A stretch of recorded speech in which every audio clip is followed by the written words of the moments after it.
क्या हाल है साथियों, मैं विकास तोमर आपके अपने trustworthy channel study for civil services पे आज आपके समक्ष लेके आ गए 8 जून का करंट अफेयर हिंदी इंग्लिश दोनों ही भाषाओं में यूपीएससी और यूपीएससी के अलावा स्टेट पीसी एग्जामिनेशन के लिए प्रीलिम्स और मेंस के लिए जो इंपॉर्टेंट टॉपिक्स हो सकते हैं वो हैं ये वाले परफॉर्मेंस ग्रेडिंग इंडेक्स। इसके रिलेटेड मैंने एक क्वेश्चन पूछा था पेड ग्रुप में। पीएम मोदी जी ने E100 प्रोजेक्ट लॉन्च कर दिया है। क्या है जानेंगे। वैश्विक फसलों पर हर साल कीटों से नष्ट हुई कितनी, मतलब ग्लोबल क्रॉप जो है कितनी कीटकों की वजह से जो है नष्ट हो जाती है, ये देखते हैं। किसने रिपोर्ट निकाली है, क्या है सारी चीज़ें। ब्लैक कार्बन, ठीक, ब्लैक कार्बन जो होता है वो और ज़्यादा हीट एब्जॉर्ब करता है और ज़्यादा ग्लोबल वार्मिंग करता है। इसकी वजह से ग्लेशियर मेल्ट हो रहे हैं। ये वर्ल्ड बैंक की स्टडी है और स्ट्रॉन्ग पॉलिसीज़ होनी चाहिए इसके लिए। ठीक, तो देखते हैं आगे क्या है इसमें पूरा जो है डिटेल में।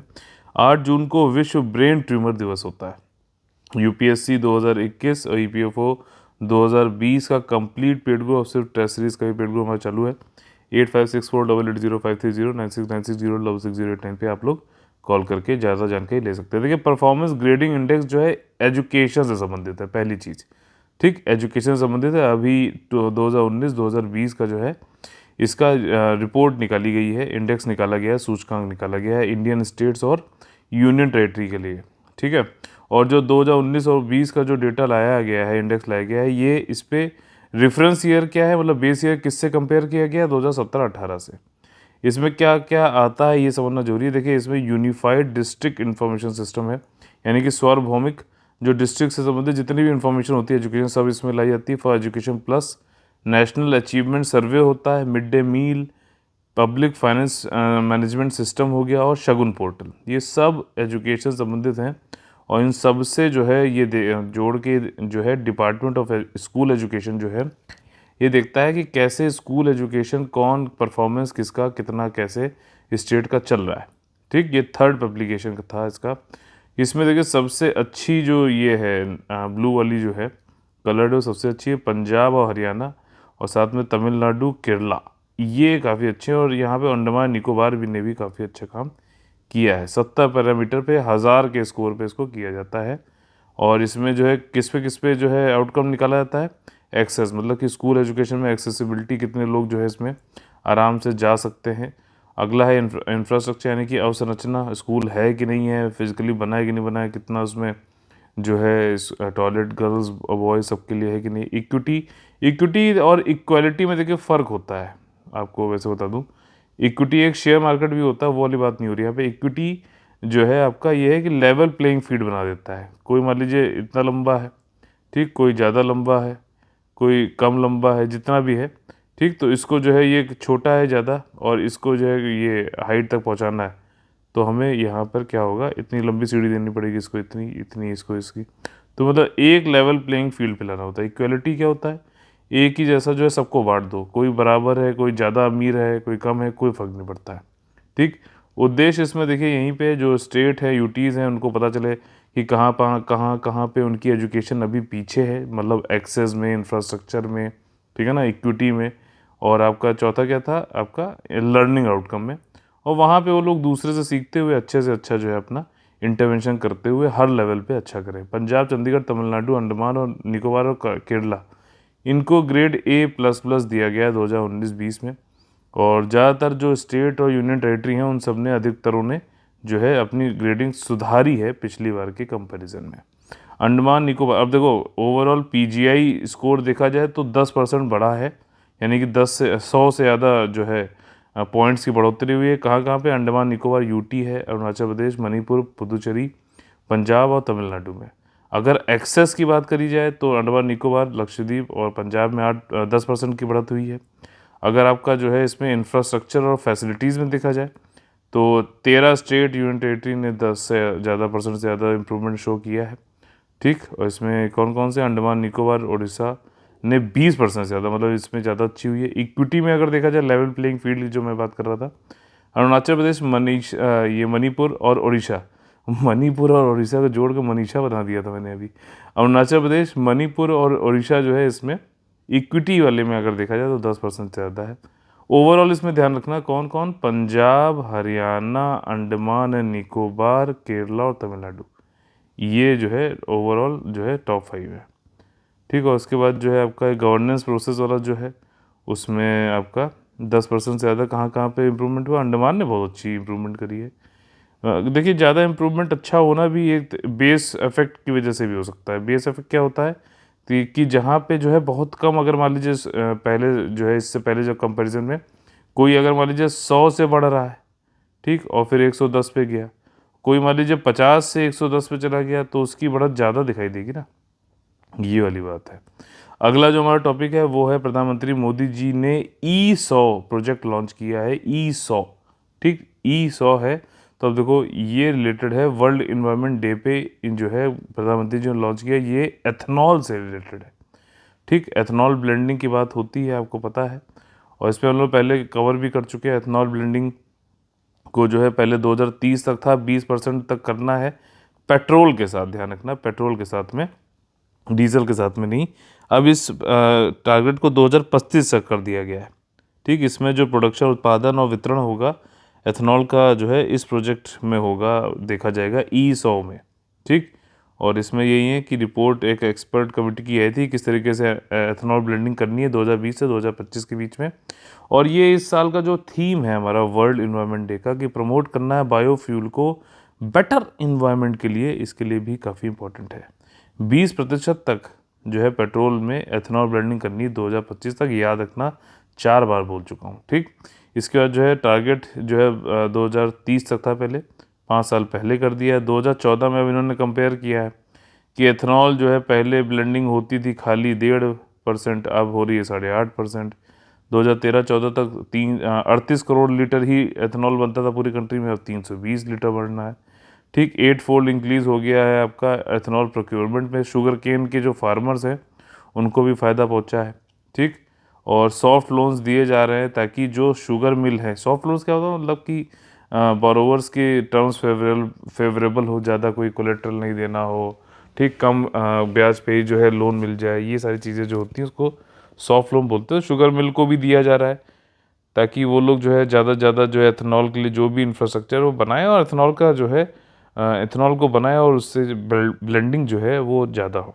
ठीक, ब्लेंडिंग ज़्यादा होने से फ़ायदा क्या है, देखो एक तो इन्वायरमेंट का फ़ायदा है, इसमें जो है आपका उत्सर्जन कम होता है।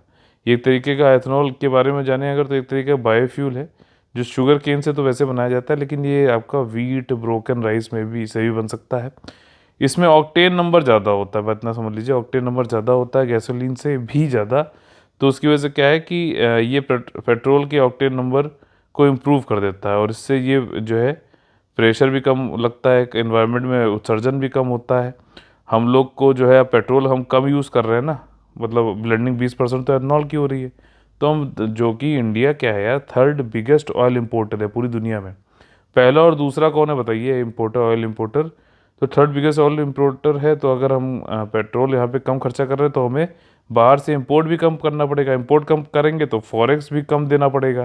भाई पेमेंट तो हम फॉरेन करेंसी में ही करते हैं ना, वो कम करना पड़ेगा, तो हमारी जो है इकोनॉमी और मजबूत होती जाएगी। और साथ ही साथ जो है फार्मर्स की अल्टरनेट इनकम भी हो रही है। और doubling farmers by income by जो है कब तक करना था, 2022 तक, देखते हैं कब होता है। और ये इन्वायरमेंट फ्रेंडली भी है, एग्रीकल्चर का वेस्ट भी कम होता है, इससे पोल्यूशन नहीं करता है। अगला जो हमारा टॉपिक है कि वैश्विक फसलों पर हर साल कीटों से नष्ट हुई। अब देखिए ये जो फूड एंड एग्रीकल्चर ऑर्गेनाइजेशन है, यूएन की स्पेशलाइज्ड ऑर्गेनाइजेशन है, ये वर्क करती है कि हंगर को मिटाना है पूरी दुनिया से, भुखमरी को मिटाना है। एसडीजी गोल कौन सा है, 2, ठीक। और इसमें इन्होंने ये बताया है रिपोर्ट में कि हर साल पूरी दुनिया में जो भी फसल होती है, ठीक, एग्रीकल्चर की, उसको तो ये जो कीट है ना, ये आपके 40% तक नष्ट कर देते हैं। तो ये काफ़ी बड़ा वो है, दुनिया में भुखमरी है, और उस जो है 40% तक जो है पेस्ट उसको नष्ट कर दे रहा है। तो इससे जो है फूड सिक्योरिटी पे भी दिक्कत है, फूड सिक्योरिटी का हंगर भी बढ़ रही है। लोग जो है भूख भूख से मर जाएं आज के टाइम पे इतने टेक्नोलॉजिकल डेवलप्ड वर्ल्ड में, तो ये बड़ी जो है शर्मनाक बात है।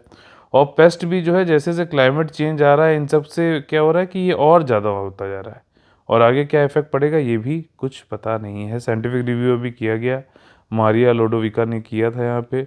और इसमें देखिए इंटरनेशनल प्लांट प्रोटेक्शन कन्वेंशन एक है, इसके बारे में भी बताऊंगा। इसके सेक्रेटेरिएट सचिवालय में इसको जो है होस्ट किया गया था आपका ठीक, जिसमें ये लिखी गई है, रिपोर्ट स्टडी हुई है। क्या नाम है? इंटरनेशनल प्लांट प्रोटेक्शन कन्वेंशन, अंतर्राष्ट्रीय जो है प्लांट पौध संरक्षण सम्मेलन। ठीक है, और इसमें देखिए इस बार एक चीज़ आप लोग को और याद रखना चाहिए कि यूनाइटेड नेशन ने 2020 को international year of plant health घोषित किया था। ठीक, और ये 1 जुलाई जो है 2021 तक था, पिछले साल तक था, लेकिन कोविड की वजह से इसको पोस्टपोन कर दिया गया। इन्वेजिव पेस्ट कॉस्ट कंट्री, अब देखो 40% तक तो वो एग्रीकल्चर क्रॉप्स को नष्ट कर देता है, और ये करीबन $70 बिलियन है। ठीक, 1 बिलियन में 100 करोड़ होते हैं, हर साल ये जो है खराब कर देता है। $70 बिलियन, मतलब जो है मुकेश अंबानी जी की नहीं, मुकेश अंबानी जी की तो अभी 80-86 है, अडानी जी की बोल सकते हैं। अडानी जी की जितनी वेल्थ है हर साल जो है इतनी चली जाती है पूरी दुनिया में। One of the main drivers हैं कि इसकी वजह से बायोडाइवर्सिटी लॉस भी हो रहा है कीट पतंगों की वजह से। ठीक, जैव विविधता हमारी कम हो रही है, ऐसा एस्टिमेट करके बताया है FAO ने। ठीक, डैमेज जो है प्लांट पेस्ट से, ये कई सारे जो लोग हैं जो इसके ऊपर जिंदा रहते हैं, इनको खाते हैं, उन लोग को दिक्कत हो रही है। फूड सिक्योरिटी, खाद्य सुरक्षा जो है वो भी जो है मुश्किल में है। एडवर्सली इम्पैक्ट करता है एग्रीकल्चर, इनकम भी रूरल पुअर जो कम्युनिटीज़ हैं, यानी फार्मर्स की इनकम भी तो होगी ना यार, जब नष्ट ही कर देगा कीट पतंगा। पिछले साल लोकस्ट अटैक आया था। लोकस्ट अटैक जो है उसमें क्या होता है बताइए? ठीक, लोकस्ट अटैक पता है ना किससे रिलेटेड है? साइंटिफिक रिव्यू ने ये बताया कि 15 प्लांट पेस्ट जो है ऐसे पाए गए जो क्लाइमेट चेंज की वजह से और ज़्यादा रिस्क फैला सकते हैं एग्रीकल्चर और वनिक जो है पारिस्थितिकी तंत्र को। और ज़्यादातर ये कौन से एरियाज को अफेक्ट करेगा? जो ठंडे एरिया है, बोरियल मतलब नदन एरियाज में, टेम्परेट हो गया आपका। ठीक, आपका शीतोष्ण, समशीतोष्ण और जो है उष्ण कटिबंधीय, उपोष्ण कटिबंधीय जो है रीजन्स में, यहाँ पे ज़्यादा इम्पैक्ट करेगा ये आपके क्लाइमेट चेंज की वजह से पेस्ट जो है वो लोग। ठीक, और एक बार जो वार्म विंटर आया उसके बाद ये पेस्ट तो भैया बहुत खतरनाक तरीके से बढ़ेंगे, ये भी कहा गया है। रिपोर्ट ने ये भी हाईलाइट किया है कि नीड है कि हम ज़्यादा से ज़्यादा अनुसंधान करें, शोध करें, निवेश डालें और अपने जो नेशनल प्लांट हेल्थ सिस्टम है उनको और ज़्यादा मजबूत बनाएं। रिकमेंडेशन देखिए यही है, क्लाइमेट चेंज आ रहा है और उससे कई सारे जो है इसको मिटिगेट करना पड़ेगा, प्लांट हेल्थ को जो है क्लाइमेट चेंज से बचाना पड़ेगा, और इसमें कॉम्बैट करो पेस्ट से, डिजीज़ से।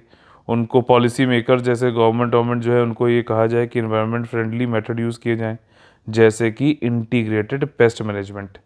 ठीक, इंटीग्रेटेड पेस्ट मैनेजमेंट क्या होता है कि जो है आप बायो पेस्ट उसको यूज़ करते हो, बायो इंसेक्टिसाइड्स को, पेस्टिसाइड्स को यूज़ करते हो।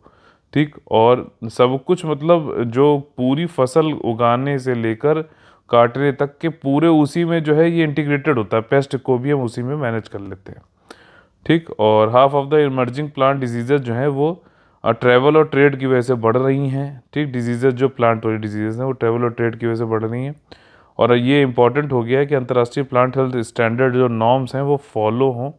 किसके द्वारा फॉलो किए जाए? इंटरनेशनल प्लांट प्रोटेक्शन कन्वेंशन, जिसको अभी हम लोगों ने ऊपर देखा, इसके बारे में भी जानेंगे। और FAO ने ये चीज़ बताई है, जो नीति जो बनाते हैं और गवर्नमेंट को उनको डिसीजन लेना चाहिए, जो है डेटा दिया जा रहा है उन सब पे अच्छे से देखो और फिर समझो और फिर जो है नीति बनाओ। रेगुलरली मॉनिटरिंग, लगातार निगरानी करिए, और अर्ली वार्निंग इंफॉर्मेशन भी आप लोग को देना चाहिए कि गवर्नमेंट के द्वारा, जो कि एग्रीकल्चर ऑफिसर्स को, फार्मर्स को, ताकि वो प्रिवेंटिव और एडाप्टिव, जैसे टिड्डी आने वाली थी, लोकस्ट वाला अटैक जो हुआ था, तो पहले से ही दे दो, हाँ ये यहाँ पहुँच गई, ताकि लोग जो है उसके लिए थाली वाली पीटने के लिए और सब लोग खड़े रहें पहले से ही। प्रिजर्विंग प्लांट हेल्थ, ये बहुत ही ज़्यादा ज़रूरी है सस्टेनेबल डेवलपमेंट गोल्स को संवर्धन मतलब करना जो है पौधों की स्वास्थ्य के लिए बहुत ज़रूरी है। ये सस्टेनेबल डेवलपमेंट गोल्स हमें अगर अचीव करने उसके लिए भी बहुत ज़्यादा ज़रूरी है। प्लांट हेल्थ जो है ये हमारा जो वर्क है उसमें एक इंटीग्रल पार्ट है। ठीक, एफिशिएंट, दक्ष है, इंक्लूसिव यानी समावेशी है, रेजिलिएंट है, ठीक यानी लचीला है, और सस्टेनेबल एग्रीकल्चर फूड बनाना है तो हमें प्लांट हेल्थ की भी फिक्र करनी पड़ेगी। देखिए FAO जो है ये 1945 में बना था, एक विशेष एजेंसी है यूनाइटेड नेशंस की। इसका जो हेडक्वार्टर है वो रोम में है।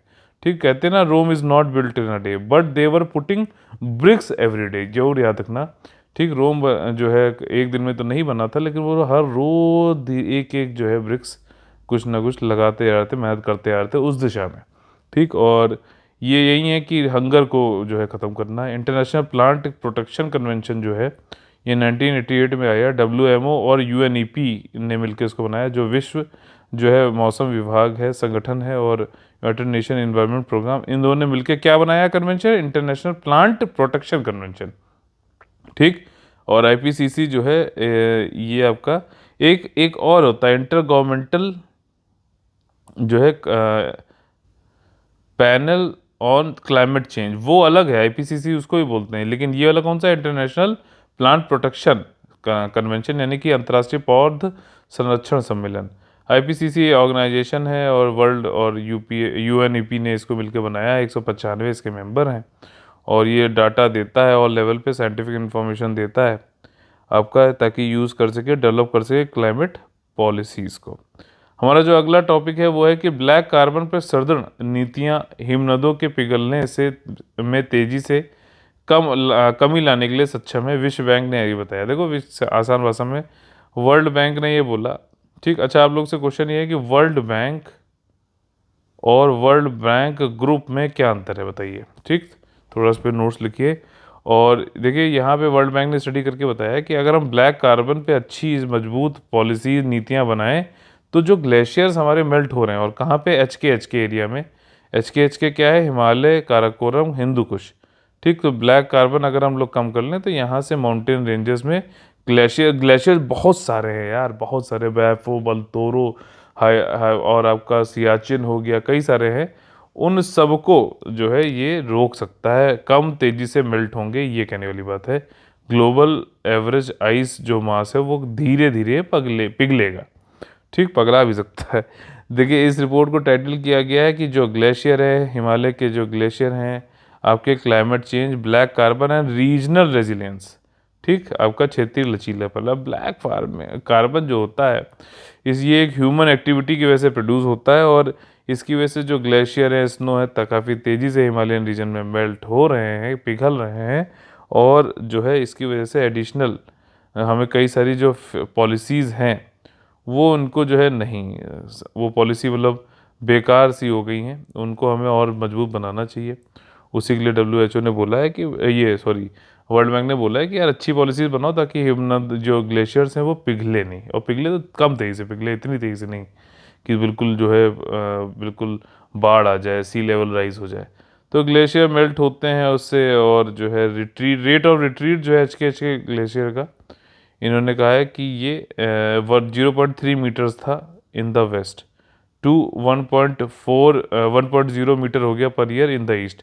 हिमालय ऐसे गया हुआ ना, तो वेस्ट आपका ये हो गया एरिया, तो इसमें जो है कम तेज़ी से मेल्ट होता है।